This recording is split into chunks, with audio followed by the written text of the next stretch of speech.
Have you ever felt an instant, undeniable connection with someone, a sense that you've known them forever? Perhaps this connection is written in the stars, specifically in the dance between the moon and Chiron in Synastry, the astrology of relationships. Today, we're diving deep into this powerful aspect, exploring how it can illuminate your deepest wounds and offer a path towards profound healing, and also warning you about the pitfalls you're likely to encounter.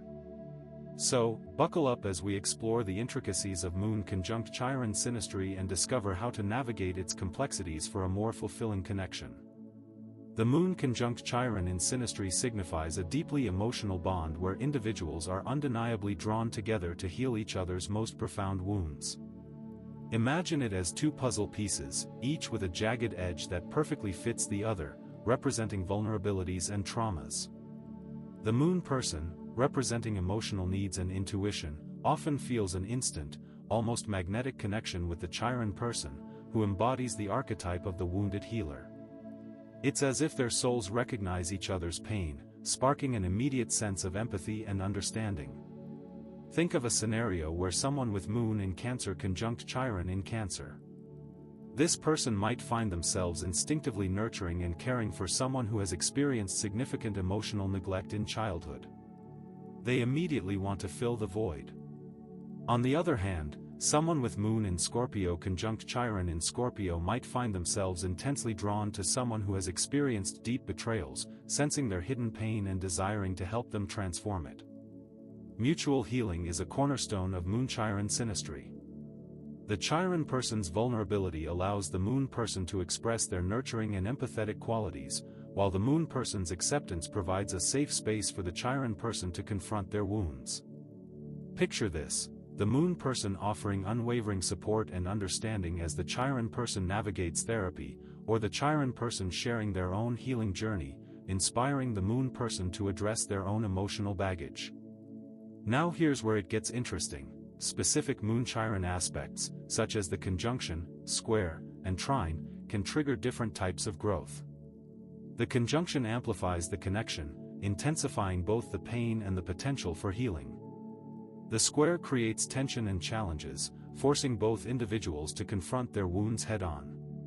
For example, Moon in Libra square Chiron in Capricorn may challenge the couple to balance emotional needs, Moon in Libra, with responsibilities and obligations, Chiron in Capricorn.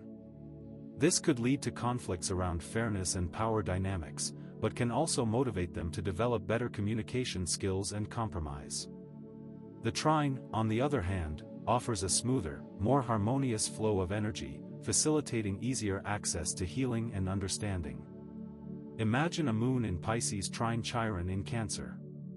They will have an easier time connecting on an emotional level and naturally understand and empathize with each other's vulnerabilities, leading to a more supportive relationship. But wait, there's a catch: this connection is not without its challenges. Intense emotional sensitivity is a hallmark of Moon Chiron Synastry, where both individuals are highly attuned to each other's feelings, sometimes to the point of overwhelm. The triggering of past wounds is almost inevitable, as the relationship can act as a mirror, reflecting unresolved traumas and insecurities. Unrealistic expectations of healing can also create problems. Are you thinking that one person will magically fix the other? It rarely works that way. Each individual must take responsibility for their own healing journey. Let's imagine someone with Moon in Gemini conjunct Chiron in Sagittarius meet someone who constantly talks about their ideals but never takes action. This can be frustrating and trigger the Moon in Gemini person to feel like they are being lectured, which is not good. So how do you navigate these challenges? The first step is to develop strategies for managing triggers. This might involve establishing safe words or phrases to signal when one person is feeling overwhelmed, or developing coping mechanisms such as deep breathing or mindfulness exercises. One effective strategy is establishing healthy boundaries. This involves setting clear limits on time spent together, emotional energy invested, sharing responsibilities, expressing needs, and personal space. It's about creating a sustainable dynamic where both individuals feel respected and valued. For example, consider a relationship where one person consistently interrupts the other during conversations. Setting a boundary by saying, "I need you to let me finish speaking before you respond," can help create a more respectful and balanced dynamic. Attachment styles and trauma responses also significantly influence how individuals navigate this type of relationship. Someone with an anxious attachment style might become overly clingy and seek constant reassurance, while someone with an avoidant attachment style might withdraw emotionally, fearing vulnerability. Understanding each other's attachment styles can help you navigate conflicts and develop healthier communication patterns. Did you know that cultural context plays a crucial role in how emotions are expressed and how healing is approached? What is considered appropriate emotional expression varies across cultures, influencing how individuals communicate their needs and support each other. For example, someone from a culture that values stoicism might struggle to express their emotions openly, while someone from a culture that encourages emotional expression might find it difficult to understand their partner's reserve. Understanding these cultural differences can foster greater empathy and understanding. Stick around. At 7:30 I'll reveal how house placement adds another layer of meaning to the relationship dynamic. Sign placement also influences how the conjunction manifests. For example, a moon in Cancer conjunct Chiron in Cancer might express itself through nurturing and caretaking, while a moon in Aries conjunct Chiron in Aries might express itself through assertiveness and independence. Someone once asked, "Ever wonder why some couples seem to amplify each other's strengths while others seem to amplify each other's weaknesses?" The sign placement of Moon and Chiron offers valuable clues. The house placement adds yet another layer of meaning to the relationship dynamic. For example, if the conjunction falls in the 4th house, it might indicate a focus on family history and childhood wounds. A conjunction in the 7th house might highlight issues related to partnership and relationships. A conjunction in the 10th house may be about a joint mission or purpose. Finally, a conjunction in the 12th house may indicate the karmic bond and the need for compassion. You're probably thinking, what about the orb size? Well, the generally accepted orb size for a Moon-Chiron conjunction is around 6 to 8 degrees. However, some astrologers might consider a wider orb, depending on the overall chart and the strength of the aspect. Also, don't forget to consider natal aspects to one's own Moon or Chiron, as these can significantly influence the synastry dynamic.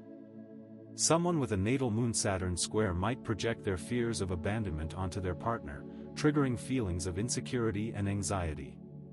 Furthermore, other synastry aspects to the Moon or Chiron from planets like Venus, Saturn, and Mars can modify the Moon-Chiron dynamic.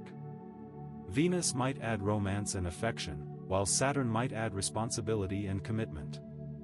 Mars might add passion and conflict. Out-of-bounds declination of the Moon or Chiron can create a unique and potentially destabilizing dynamic, indicating energies that operate outside the norm.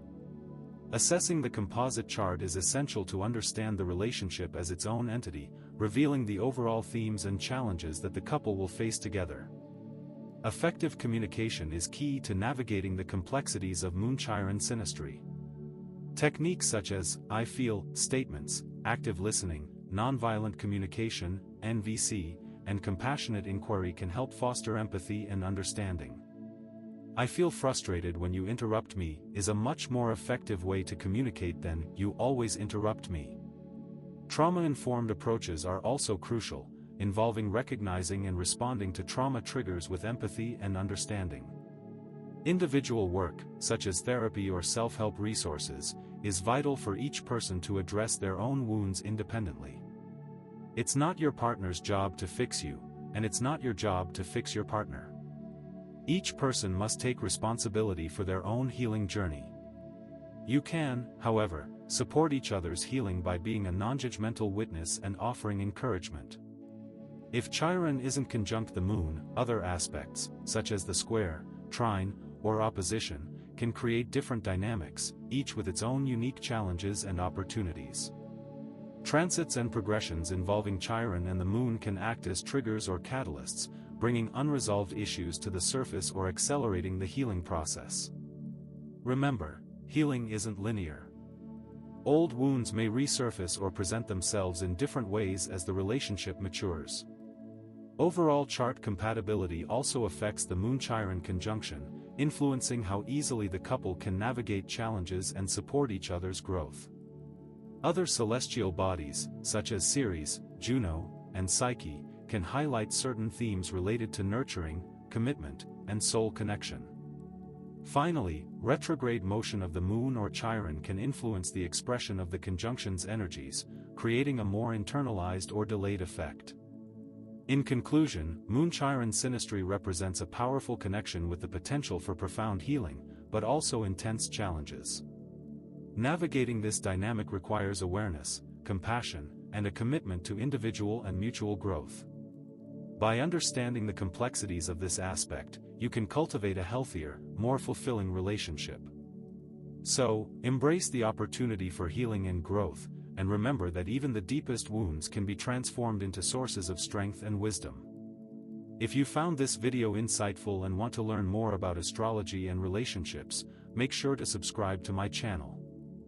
I regularly post new videos exploring the mysteries of the cosmos and how they impact our lives. By subscribing, you'll be the first to know when new content is released. Click that subscribe button now and join our growing community of astrology enthusiasts.